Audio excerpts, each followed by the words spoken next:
Good morning. This past weekend, the gospel had the line in Mark. It's really a center point in the Gospel of Mark, and it says, "Who do you say that I am?"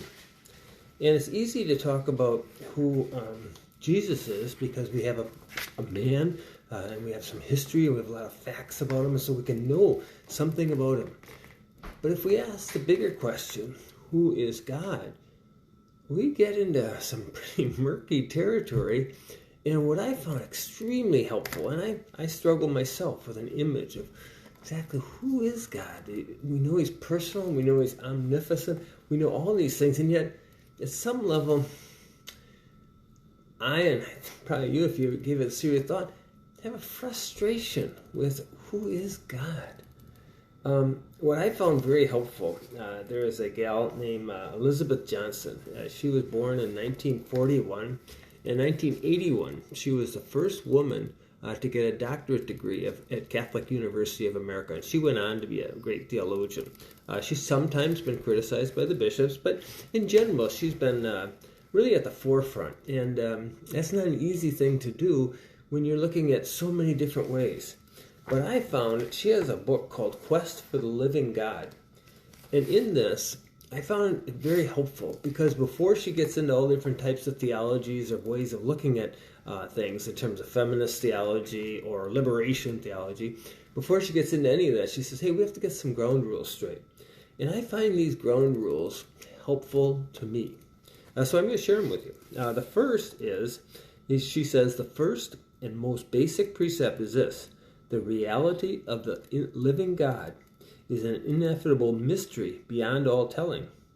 The infinitely creating, redeeming, and inholy Holy One is so far beyond the world and so deeply within the world as to be literally incomprehensible, which we all know. We know that our ways are not God's ways. We know we can't totally hold God with some words or some thought or an image. And that's exactly what she's saying there.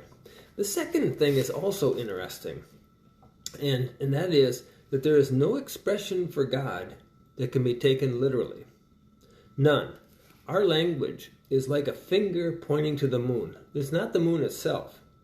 To equate the finger with the moon is to look at the finger and not perceive the moon. So a lot of times, and think about it, what did Jesus say? The kingdom of God is like a mustard seed. Well, okay, he's not saying the kingdom of God is mustard seed. He's not saying who God is, but he's using analogy. And we, too, have to use these analogies to get a little bit closer. And the third item is this.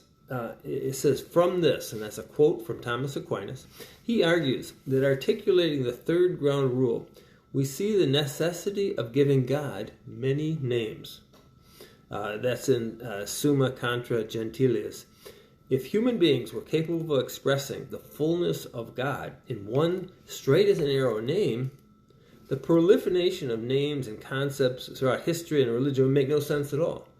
But in fact, we have many, many names for God, whether it's Wonder Counselor or God above and God below and God within.